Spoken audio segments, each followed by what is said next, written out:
Os potenciais termodinâmicos, como eu estou anunciando desde que começamos a falar deles, são um instrumento importante para que a gente possa analisar a dinâmica, o comportamento termodinâmico de um sistema sem ter que lidar com o que acontece com o ambiente no qual esse sistema está instalado.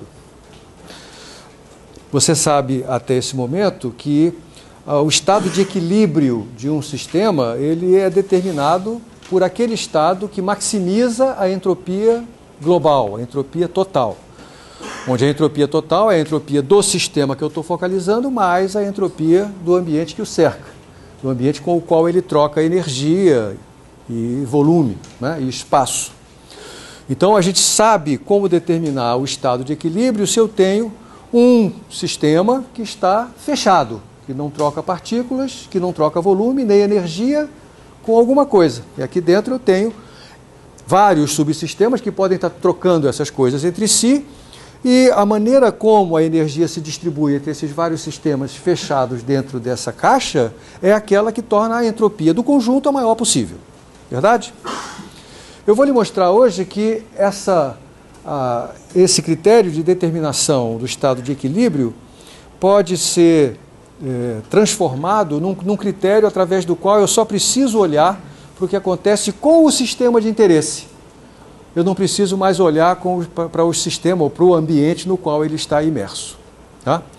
Então, o resultado ao que eu vou chegar é um espelho da segunda lei, agora de uma forma onde eu só preciso olhar para características do sistema no qual eu estou interessado. Eu não posso fazer isso de uma forma geral. Eu vou fazer isso em duas situações distintas. Na primeira situação, eu tenho um sistema que está em contato com um ambiente que mantém a temperatura fixada, com um reservatório térmico. Está em contato com um reservatório térmico. E o que mais? Só isso. Então aqui nós temos a segunda lei na sua versão para os potenciais termodinâmicos, e o primeiro caso que eu vou abordar é um sistema que está em contato com o ambiente, com o reservatório térmico. Então ele tem a temperatura fixa porque está em contato com esse reservatório. Tá bom? Então, a segunda lei, na sua versão entropia, ela me diz que o estado de equilíbrio é determinado pelo estado que maximiza a entropia total, onde a entropia total é a entropia do sistema de interesse mais a entropia do reservatório com o qual ele está em contato. Tá? Então eu posso escrever que a variação da entropia total é a variação da entropia do sistema de interesse, eu não vou botar nenhum índice para isso, mais a variação de entropia do reservatório. E essa variação de entropia tem que ser, a partir de um estado qualquer inicial, ele vai procurar o estado de equilíbrio, fazendo com que esse ds seja máximo. Não é isso? Acontece que, se eu tenho esse sistema a uma temperatura fixa, e se ele está trocando energia com esse reservatório térmico, então a variação de energia do sistema mais a variação de energia do reservatório tem que dar zero. Ele só está trocando energia com esse reservatório. Então toda energia que ele perde, o reservatório ganha. E vice-versa. Então eu posso escrever o seguinte, que a variação de entropia do reservatório, que está a uma temperatura fixa, é a variação de energia que ele sofre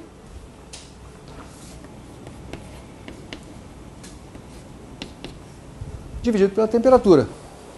Isso é a variação de entropia do reservatório. Mas DUR é menos DU. Portanto, eu posso escrever que a variação de entropia total é a variação de entropia do sistema de interesse menos DU sobre T. Isso aqui eu posso escrever assim, né? 1 sobre T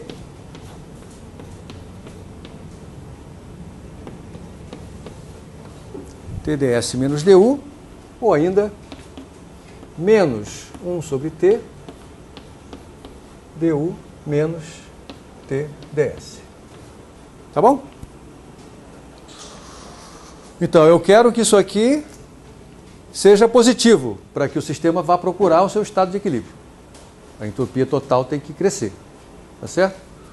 Acontece que isso que aqui está, du menos TdS, é exatamente a energia livre de Helmholtz, ou a diferencial da energia livre de Helmholtz, quando a temperatura é fixa.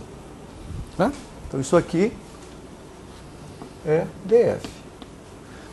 Então, eu lhe mostrei que, neste caso aqui, procurar o estado de equilíbrio, que é procurar o estado que maximiza a entropia, que faz, portanto, o ds total crescer, ser maior ou igual a zero, vai equivaler a procurar o estado no qual df seja negativo, porque tem o sinal de menos aqui na frente.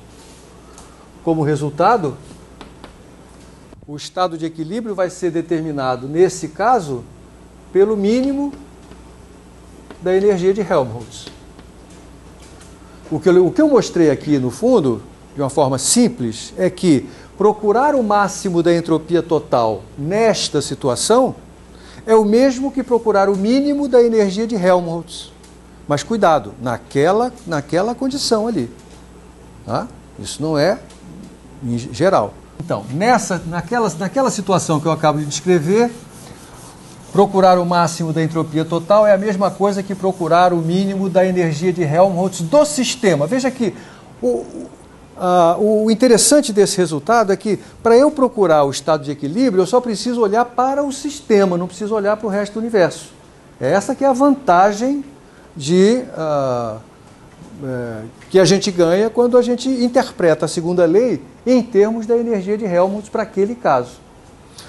Existe um outro caso onde eu posso fazer a mesma coisa, ou coisa parecida, que é uma situação na qual o sistema de interesse está em contato com um reservatório que mantém não só a temperatura fixa, como a pressão também.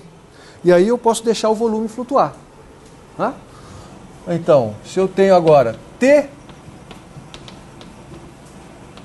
e P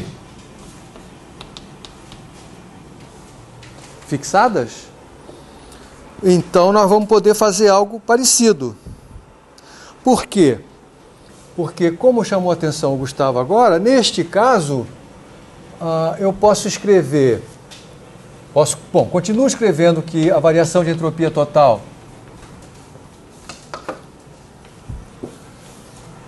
é a variação de entropia do sistema mais a do reservatório. A do reservatório continua sendo a variação da sua energia dividido pela temperatura, mas agora a primeira lei me diz que DUR do reservatório é igual a Q mais W, tá certo? Sobre o reservatório. Ou seja, DUR que aparece aqui, o Q é DUR menos W. Não é? Então, ds é Q sobre T, né? Oi? ds é Q sobre T. Q sobre T. Então não é DUR sobre T. Ah, desculpa, tá certo. Eu já estou me adiantando aqui. E aí você pode escrever, portanto, DSR como sendo DUR sobre T menos W sobre o reservatório, sempre, né? Sobre T. E agora, outra vez, eu continuo tendo DUR igual a menos DU e WR igual a menos W. Onde o que não tem subíndice é o que se refere ao sistema. Por que isso? Porque a pressão está fixada e o tanto de volume que o reservatório ganha ou perde é exatamente igual ao tanto de volume que o sistema perde ou ganha. Então, os trabalhos são iguais em módulo. E aí eu posso simplesmente escrever isso assim. Isso aqui vai dar menos du sobre t. Aqui eu fiquei com um mais w sobre t, não é? Mas o w é menos p dv sobre t. E, portanto, a variação de entropia total é ds mais esse termo que eu acabo de construir. Eu posso botar um sinal de menos e 1 sobre t em evidência, fica menos 1 sobre t. E o que sobra é t menos tds mais du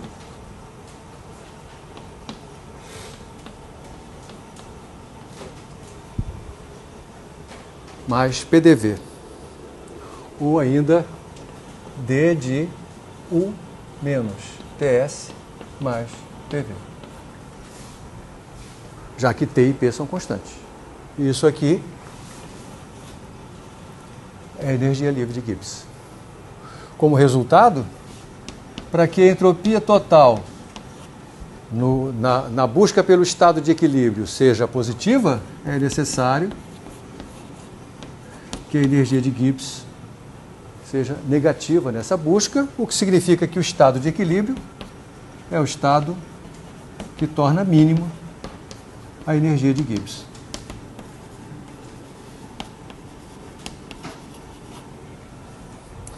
Então, nós construímos dois critérios para a determinação do estado de equilíbrio de um sistema, sem que a gente precise olhar para o ambiente no qual ele está colocado. Mas tome cuidado em que circunstâncias esses critérios são válidos, em que circunstâncias esses critérios são equivalentes à segunda lei. Quando T e V são fixos, então procuramos o mínimo da energia de Helmholtz. Quando T e P são fixos, procuramos o mínimo da energia de Gibbs. Quando T é grande, a entropia do sistema ela tem um peso importante, não é? Porque está aparecendo multiplicado aqui. Então, quando T no limite de alta temperatura, isso aqui vai se confundir com a busca da entropia máxima para o próprio sistema. Ao passo que, quando a temperatura é baixa, esse termo aqui ele pode ser meio irrelevante. E aí, minimizar a energia de Helmholtz torna-se equivalente a minimizar a energia interna do sistema, que é o critério típico da mecânica, não é? A mecânica, o estado de equilíbrio é determinado pelo mínimo da sua energia, que é exatamente o que está acontecendo neste caso de temperatura muito baixa. Um comentário semelhante pode ser feito aqui para a energia de Gibbs. De fato, a energia de Gibbs vai ser muito importante para a gente quando a gente estudar, é o próximo tema, as transformações de fase. Porque uma transformação de fase eu vou ter o sistema, por exemplo, a água líquida, de alguma maneira vaporizando-se, né? E a gente vai querer estudar o que acontece nesse caso, que é um caso no qual essa amostra está em contato com um reservatório térmico, que é o próprio ambiente, né? Então, a gente vai determinar qual é o estado de equilíbrio dessa composição de água líquida e água a vapor, tentando encontrar qual é o mínimo da energia de Gibbs do sistema que a gente está estudando. Então, essa que é a técnica, por isso que a energia de Gibbs vai ser importante para a gente daqui para frente.